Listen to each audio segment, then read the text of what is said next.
성도님들 가정 중에서도 있으시겠습니다만 지난 한 주가 우리 청소년 아이들에게는 기말고사를 치르는 한 주였던 것으로 제가 알고 있습니다.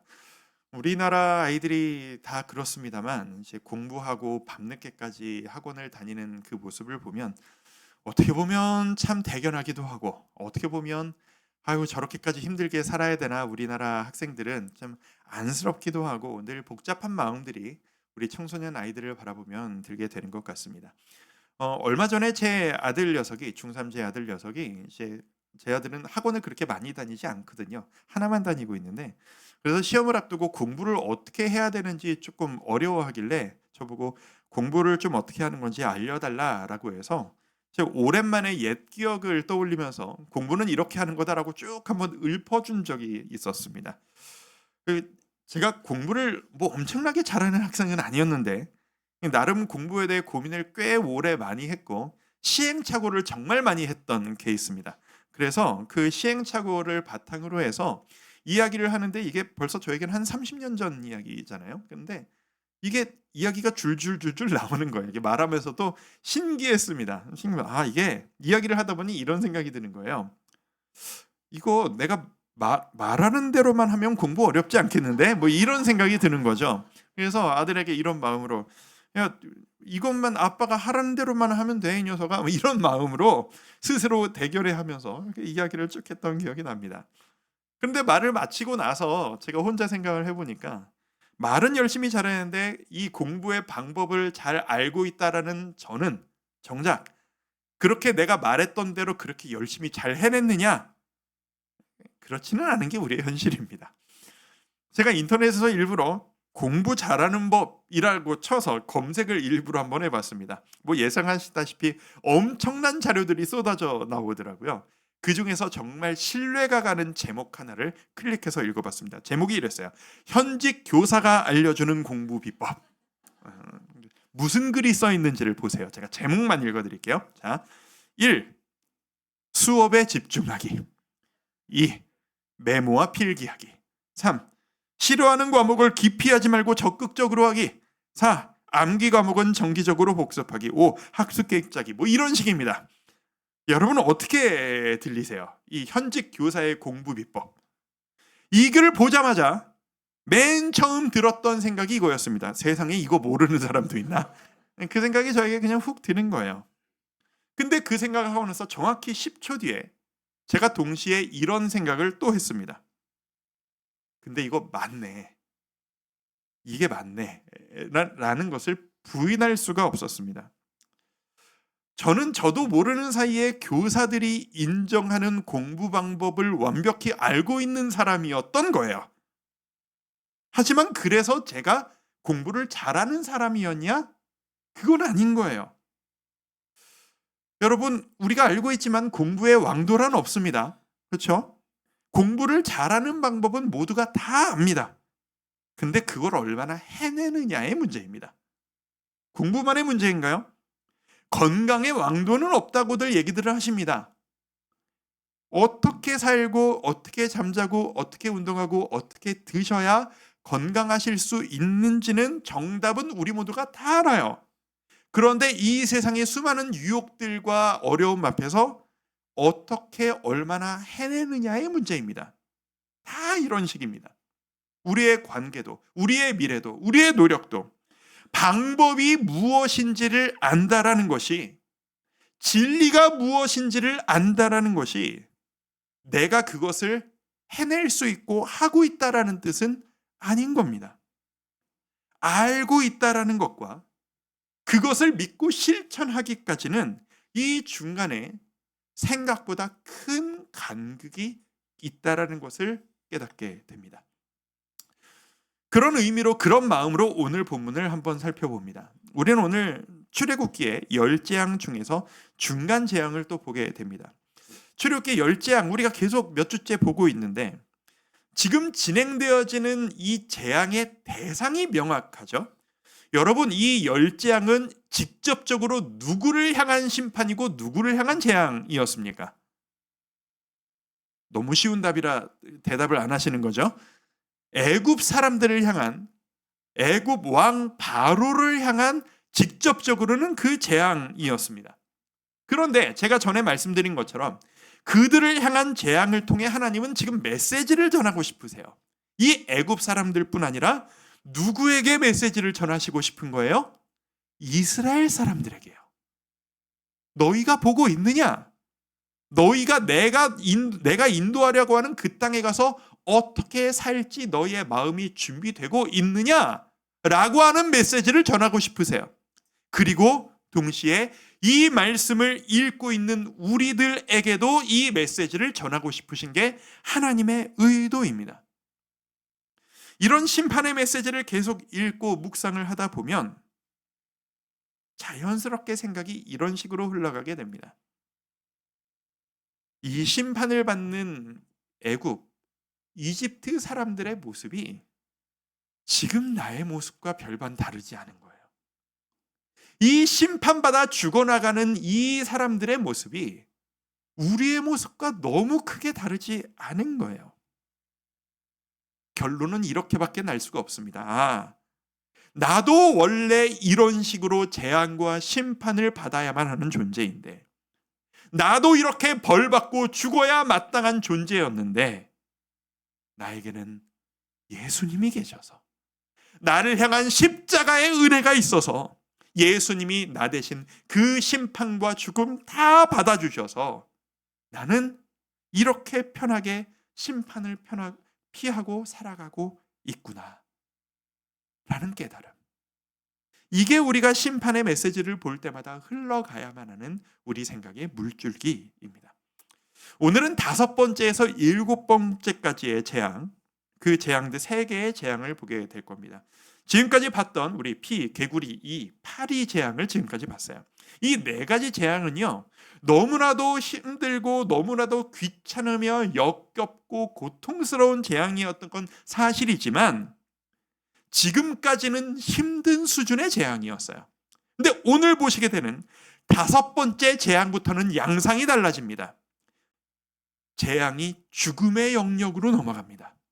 생명을 잃는 진짜 본격적인 재앙의 수준으로 들어가게 되는 것이죠.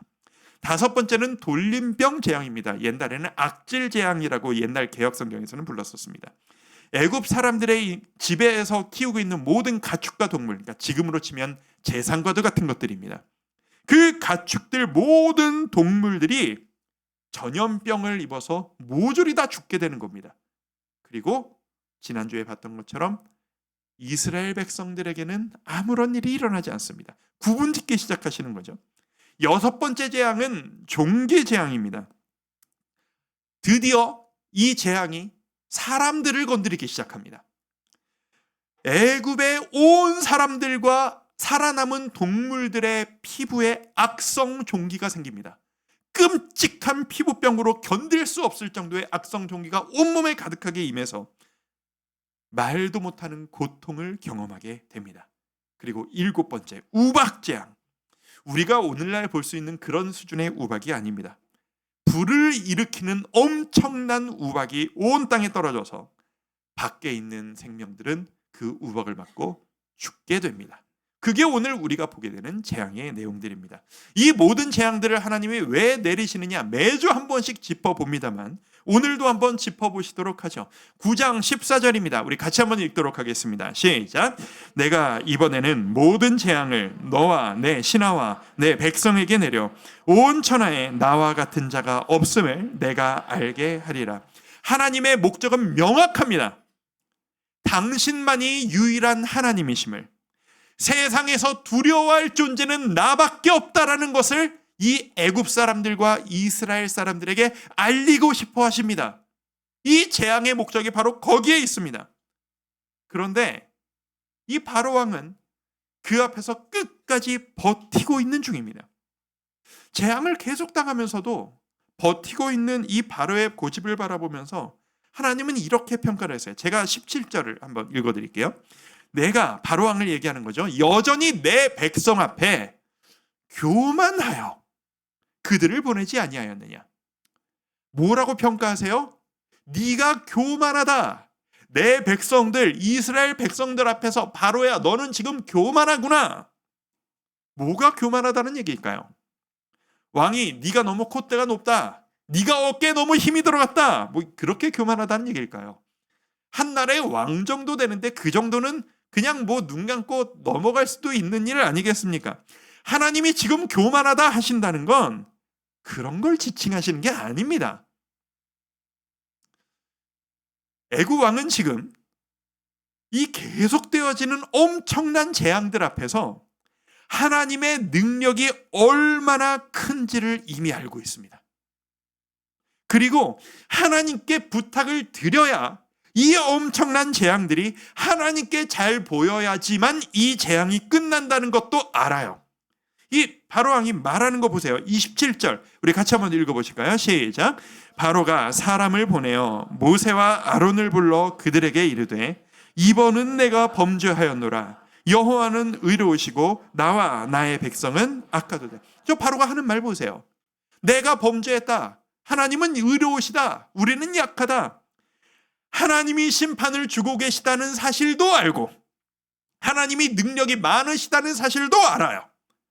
알지만 하나님이 하라는 대로 순종하지는 않아요. 믿고 인정하고 따르겠다라는 결단을 하지 않아요. 그냥 하나님은 무섭다, 세시다, 잘 보여야 한다 라는 것만 아는 겁니다. 그걸 바로 교만이라고 표현하시는 겁니다. 제가 교만을 이렇게 한번 정리해 보겠습니다. 하나님이 싫어하시는 교만, 교만이란 알지만 따르지 않는 자세. 함께 한번 읽어볼까요? 알지만, 시작. 알지만 따르지 않는 자세. 오늘 본문에서 하나님은 그걸 교만이라고 이야기하십니다.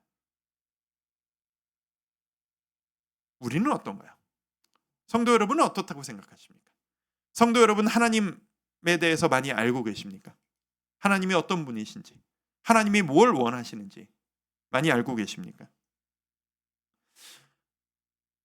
마음으로만 한번 대답해 보십시오. 성도 여러분은 하나님께서는 전지전능한 분이셔서 모든 것을 하실 수 있는 능력의 하나님이시라는 것을 알고 계십니까? 좋습니다. 다음, 여러분은 하나님이 우리를 만드시고 우리 인생의 주인이신 주관자 하나님이시라는 것을 여러분 알고 계십니까? 세 번째, 수많은 질문들 중에 그냥 이 질문을 아무 의미 없이 찍었습니다.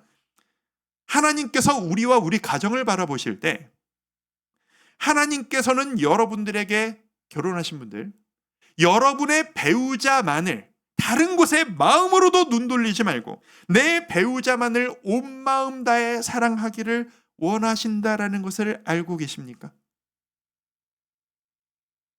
좋습니다. 마음으로 대답하라고 했는데 여러분들이 그렇게 대답을 하셨으니 알고 계시니 이렇게 질문을 드려보죠. 아신다고 하셨으니까. 하나님이 여러분을 도우시는 전지전능하신 하나님이심을 알기 때문에 지금 이 순간에도 여러분은 걱정하지 않고 웃으시며 평안하게 하나님이 해결하실 것을 믿고 담대하게 살아가고 계십니까? 두 번째 질문. 하나님이 여러분을 만드신 주인이심을 여러분 알고 계시니 그 주인의 뜻대로 실천하며 살아가고 계십니까? 세 번째. 하나님이 원하시는 대로 이 음란하고 타락한 세상 앞에서 마음으로도 눈으로도 다른 곳에 눈 돌리지 않고 나의 아내, 나의 남편만을 온 마음 다해 사랑하며 살아가고 계십니까? 뭐라고 대답하셨습니까? 마음으로. 만약 여러분들의 지금 마음의 대답 가운데 자신이 없으신 부분이 있으시다면 그거는 나는 좀 못하는데 라는 부분이 있으셨다면 하나님께서는 지금 저에게 우리 모두에게 넌 내가 원하는 게 뭔지는 알지만 나를 따르고 있지는 않구나. 넌 교만하구나. 라고 하실지도 모르겠습니다. 아니 제가 믿음이 없어서 능력이 없어서 못하는 것뿐인데 그걸 교만이라고까지 너무 심하신 거 아닙니까? 라고 말씀하신다면 우리 사례를 한번 보시죠. 7번째 재앙 이야기를 한번 살펴보도록 하겠습니다. 7번째 재앙, 우박을 내리시는 재앙이 하나님께서 이 재앙을 경고하고 계십니다. 18절 말씀을 쉬운 성경으로 제가 한번 읽어드릴게요. 자, 하나님이 이렇게 말씀하십니다. 내일 이맘때 내가 끔찍한 우박을 내릴 것이다. 그것은 이집트 나라가 세워진 뒤로 지금까지 한 번도 보지 못했던 우박이 될 것이다. 신기하지 않아요?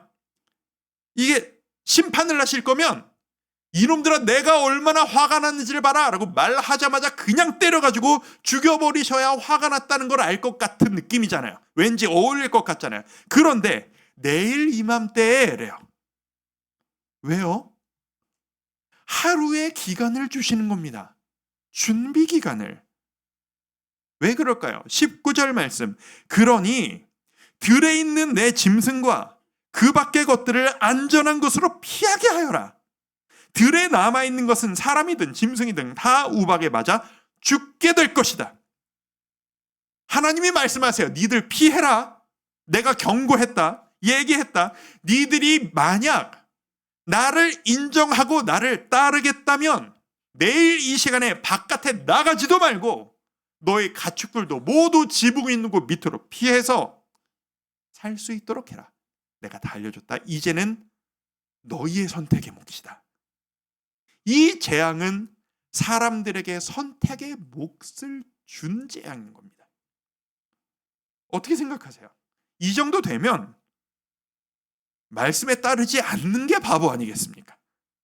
당연히 순종하고 당연히 그렇게 해야 되는 것 아니겠습니까?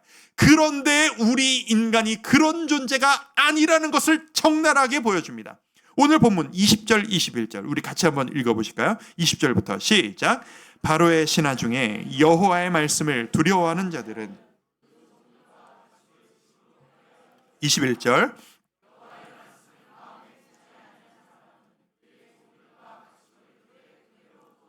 누가 여호와의 말씀을 마음에 두지 아니하는 사람. 이 사람들이 누구예요? 하나님이 재앙을 주고 계시다는 사실은 알지만 그 말을 따르기로 선택하지 않는 사람들. 모르는 사람 아무도 없어요. 애굽 사람들 중에. 다 알아요. 모두가 하나님의 능력을 알아요. 그리고 만 하루 동안 내일 이 시간에 피해라라는 소식이 전국에 다 전달됐어요. 모두가 안다고 모두가 따르는 건 아닌 거예요. 알면서도 끝까지 버티고 따르지 않는 자들이 있어요. 그들의 결국은 어떻게 해요? 다 우박 맞고 죽은 겁니다. 이상하죠? 남의 일이라고 생각하고 남이라고 보면 이게 너무 이상하고 바보 같아 보입니다. 그런데 이걸 내 일이라고 생각하고, 이건 제 묵상입니다. 저 스스로의 일상을 돌아보니 제가 이 들판에 선 사람 같은 때가 얼마나 많은지를 절감하게 됩니다. 이 정도 하셨으면 여기서 더 가시진 않겠지. 설마 죽이기 하실까? 라고 하는 마음으로 자기의 생명을 걸고 도박하듯이. 나 이 정도면 할 만큼 했다. 나 힘들 만큼 힘들었다. 지금 하나님이 겁주시는 거야? 모르겠어. 설마 우리가 지금까지 우박 맞고 죽었던 적 있어? 설마 우박 맞고 죽겠냐? 라고 큰 소리 치는 허세. 알지만 완전히 굽히기는 싫다라는 그 자존심. 내가 완전히 주님 앞에 고개를 숙여버리면 내가 무시당한다고 느끼는 착각, 하나님과 이길 수 없는 기싸움, 나도 하나님에 대해 알 만큼 안다는, 하지만 나도 생각이 다 있으니 하나님, 저는 제 길을 갑니다. 하나님이 도와주시면 좋겠습니다. 하나님을 따르기보다는 하나님이 나를 따르셨으면 좋겠다라고 하는 이 고집, 이 모든 게 교만인 겁니다. 하나님은 지금 무슨 수를 써서라도 우박을 내려서라도 이 교만을 꺾어버리고 싶으신 겁니다. 다 알면서 맞아 죽었습니다. 몰라서 죽은 것이 아닙니다. 하지만 아는 수준에서 멈추지 않고 따르기로 결단한 자들, 내일 우박 내린단다, 하나님이 말씀하셨단다, 다 순종하고 따라라, 들어와라. 그 사람들은 살았습니다. 이건 우리의 이야기입니다. 여러분, 하나님에 대해 얼마나 알고 계십니까? 요즘처럼 말씀을 많이 알았던 시대가 우리 한국교회 역사상 없는 것 같습니다. 일주일 내내 하루 종일 설교를 들을 수 있는 시대입니다. 여러분, 얼마나 많은 설교를 지금까지 들어오셨습니까? 얼마나 많은 하나님의 말씀에 대해서 알고 계십니까? 그런데 많이 듣고 많이 아신다고 그게 나는 이렇게 살아가고 있다라고 착각하시면 큰일 난다라는 이야기입니다. 내가 말씀을 알고 나는 올해 연초에 통독도 했고 하나님이 원하시는 게 뭔지 알아 라고 해서 나는 남들보다 우월하다, 남들은 판단할 수 있으나 정작 나는 변한 게 아무것도 없는 내 삶을 하나님은 교만하다 라고 말씀하신다는 그 하나님의 질책을 우리는 오늘 마음에 품어야 하는 겁니다. 시작 부분에도 말씀드렸지만 우리에겐 십자가의 은혜가 있습니다. 너무나도 감사하게도. 그래서 우리가 받아야 될 이 심판을 예수님이 다 받아버리셨어요. 그래서 우리는 심판을 안 받아요. 예수님 오시는 그날까지. 그래서 이 은혜 때문에 역으로 내가 원래는 지금 심판받아야 할 정도로 엉망으로 믿고 따르고 있다는 사실을 잊을 때가 너무 많아요. 여러분, 하나님 앞에 잠잠히 점검하실 기회가 있으셨으면 좋겠습니다. 여러분은 아는 수준에 머물러 계십니까? 아는 만큼 따라가려고 노력하고 계십니까? 내가 어떻게 하면 하나님한테 크게 얻어맞지 않는 수준에서 내가 원하는 데까지 버티고 밀고 나가 볼 수 있을까?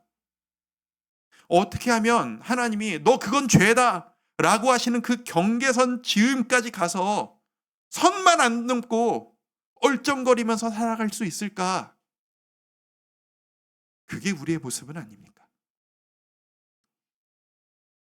아까 자존심 얘기를 했습니다만 우리가 순종하고 따른다라는 것을 자존심의 영역으로 받아들이시는 분들이 가끔 있으신 것 같습니다. 성도 여러분, 여러분 하나님이 높은 분이시라는 것을 인정하십니까? 하나님이 왕이시라는 걸 인정하십니까? 하나님이 높은 분이라는 것을 느끼면 느끼실수록 우리는 납작 엎드리는 게 맞습니다. 우리나라가 이제 민주국가가 되면서 민주주의 시대가 되면서 민주주의가 뭐예요? 국민이 주인인 주의가 민주주의잖아요. 그래서 우리 모두가 이 국가의 주인, 우리 사원들이 이 회사의 주인, 뭐 주식회사 뭐 이런 게 되면서 우리는 나면서부터 너무나도 익숙하게 이런 구조가 익숙해집니다. 지도자를 꼭 따를 존재가 아니라 가볍게 여기고 비난할 수 있는 대상으로 여기는 게 우린 너무 익숙합니다. 그러니 무슨 뭐 어디 회사 사장님이 무슨 일을 해도 사원들은 뒤에서 따른 이야기. 대통령이 앞에서 무슨 얘기를 해도 내가 왜 당신의 뜻을 따라야 하느냐? 나는 당신과 생각이 다르다. 그런 생각을 말할 수 있는 사람이 주체적인 생각을 가지고 있는 사람이라고 인정받기도 하는 시대. 그런 시대를 살아가다 보니 우리가 하나님 앞에서도 이런 착각을 할 때가 너무 많은 겁니다. 성경은 분명히 말씀하십니다. 성도 여러분, 하나님은 대통령이 아니세요. 하나님은 민주주의 지도자가 아니십니다. 하나님은 왕이신 주인이십니다. 절대 권력자, 절대 주인이십니다. 그 절대적인 왕 앞에서 우리가 보여야 할 온전한 단 한 가지 반응은 완전히 납작 엎드리는 것뿐입니다. 왕 앞에서 엎드린다는 건 자존심도 없는 그런 자세가 아니라 왕과 가장 가까운 사람만이, 왕에게 인정받고 사랑받는 사람들만이 할 수 있는 그 행동이 왕 앞에 나아가 그분 앞에 엎드려 인사하고 왕이시여 찬양을 받으시옵소서 말하는 모습인 겁니다. 내가 아무리 나는 인정이 안 됩니다, 난 당신을 따르지 않겠습니다 라고 버텨봤자 결국 모든 것은 왕의 뜻대로 되실 겁니다. 성도 여러분, 여러분은 왕이신 하나님 앞에서 어떻게 살아가기를 원하십니까? 어떻게 결단하기를 원하십니까? 자, 이건 강제로라도 한번 따라하게 해드리고 싶습니다. 제 말씀을 한마디씩 따라해 보시기를 바랍니다. 자, 따라합니다. 하나님 앞에서 자존심 세우지 않겠습니다. 자존심 세우지 않겠습니다. 말씀 앞에서 버티지 않겠습니다. 버티지 않겠습니다. 우리 한 번만 더 합니다. 하나님 앞에서 자존심 세우지 않겠습니다. 자존심 세우지 않겠습니다. 말씀 앞에서 버티지 않겠습니다. 버티지 않겠습니다. 그렇게 살아가시는 여러분들 되시길 축복합니다. 우리가 구원받는 길은 왕 앞에 엎드리고 굴복하는 것뿐입니다. 우리가 주께 순종하고 굴복하며 내 모든 자존심 내려놓을 때 우리는 가장 아름다워지고 가장 행복해질 수 있습니다. 그 길을 가시는 성도님들 되시기를 축복합니다. 내가 하나님이 누구인지 압니다. 하나님이 가정을 얼마나 소중히 여기시는지 압니다. 하나님이 탐욕을 얼마나 싫어하시는지 압니다. 하나님이 음란함을 얼마나 싫어하시는지를 압니다. 안다고 충분하다고 착각하지 말고 안다면 순종해야 합니다. 그 길을 걸어가야 합니다. 그래서 우리는 이렇게 끊임없이 고백해야 합니다. 말씀 앞에서 경외함으로 주께 홀로 섭니다. 생명의 말씀 읽고 순종해 주를 예배합니다. 하나님 말씀에 두려워 떠는 자, 그 말씀에 생명을 거는 자, 그 한 사람이 바로 제가 되기를 원합니다. 말씀 앞에서 버티지 않고 세상 사람들 다 그렇게 안 사는데 이런 핑계 대지 않고 오직 말씀대로 살아가기를 소망하오니 주여 오늘 결단하며 약속하기를 소망하오니 이뤄낼 수 있는 힘과 능력을, 분별력을 우리에게 허락하여 주옵소서. 이 기도하며 나아가는 주와 함께 교회 될 수 있기를 주님의 이름으로 축복합니다. 우리 그런 마음으로 오늘은 결단하듯 이 찬양할까요? 말씀 앞에서 경외함으로 주께 홀로 섭니다. 우리 모두가 이렇게 살아가기를 소망합니다. 마음 다해 찬양합니다. 말씀 앞에서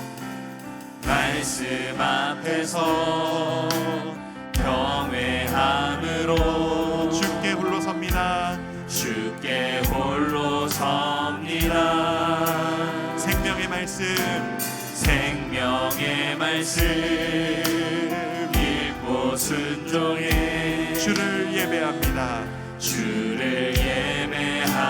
한 번 더 말씀 앞에서 경외함으로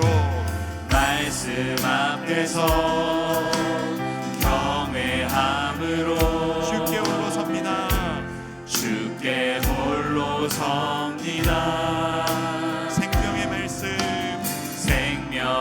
말씀 읽고 순종해 주를 예배합니다.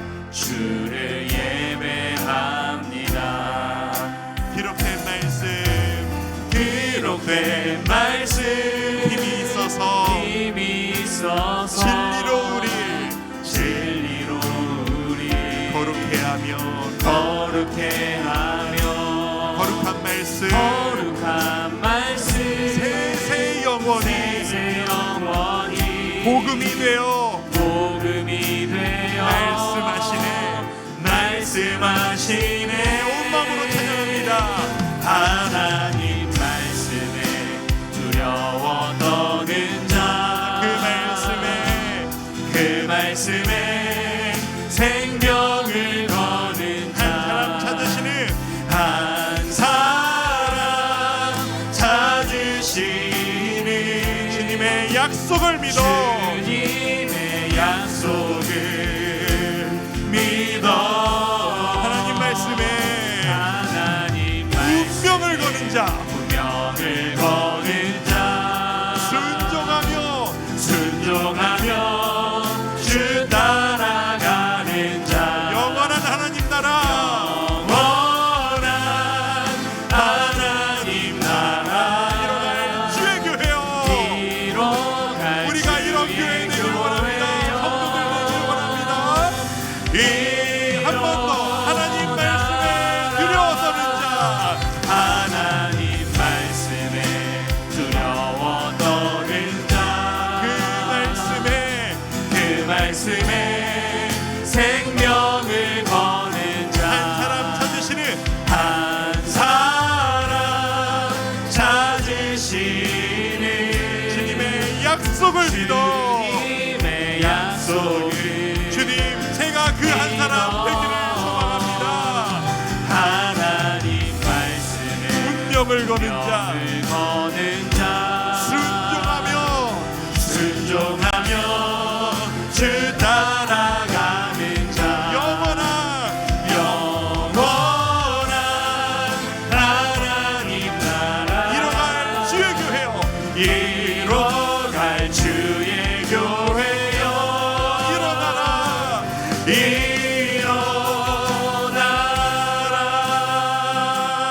우리 마음과 오늘 결단하다 기도합니다.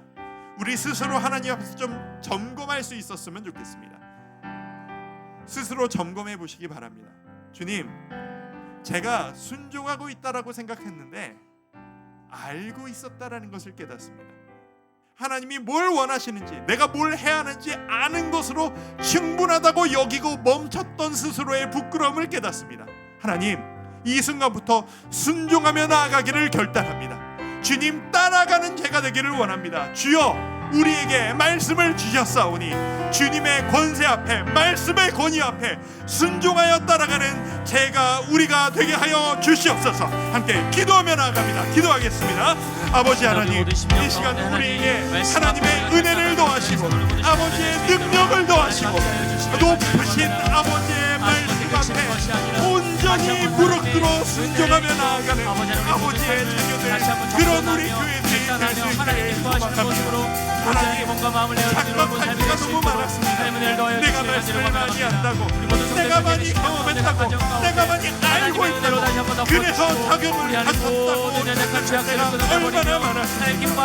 하나님께서는 연약한 자의 순종 하나를 기쁘게 보시는데 말씀 한 가지는 아닌데 그 한 가지를 순종하는 연약한 어린아이의 믿음을 마찬가보다 귀하게 여기시고 너무나도 말씀을 알고 있으면서 그것을 나의 권세로 여기고 사역으로 여기고 하나님 앞에 순종하고 노력하기를 넘치게 아버지 하나님, 이 부끄러움을 주님 앞에 내려놓고 아버지 하나님 결단하오니, 아버지 하나님 앞에 결단하오니 이제는 아는 것으로 멈추지 않고 주님 따라가며 내 삶이 변화되어지기를 소망합니다. 아버지 하나님, 끊임없이 우리에게 은혜를 주신 아버지 하나님, 십자가의 그 은혜 앞에 도전하여 순종하여 실천하여 내가 먼저 한 발자국 나아가는 그런 우리가 되게 하여 주옵소서.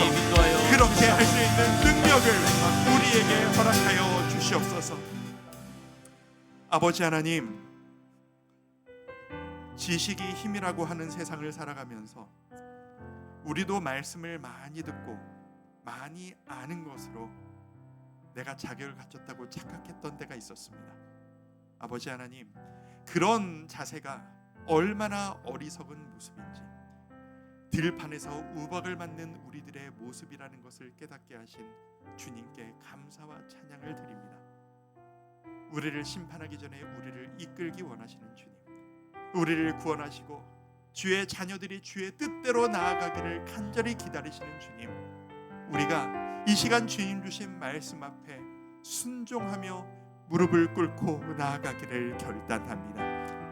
어린아이의 작은 믿음 하나, 말씀 하나를 알았을 때 그 하나를 실천하는 어린아이의 믿음을 천하보다 귀하게 여기시는 주님 앞에 우리가 알고 있는 지식을 우리의 삶으로 바꾸어 나가기를 이 시간 결단합니다. 하나님이 원하시는 그것을 내 삶으로 하나씩 하나씩 이뤄나가기를 결단합니다. 하나님, 내가 아는 것이 부족하다고 말하기 이전에 내가 알고 있는 것을 주님 앞에 보여드리며 실천하며 나아가겠사오니, 실천하며 나아가는 주의 자녀들에게 놀라운 생명의 역사를 허락하여 주시옵소서. 주께 순종하는 자에게 치유를 허락하시고, 주께 순종하는 자에게 번성함을 허락하시며, 주께 순종하는 자에게 회복을 허락하여 주시옵소서.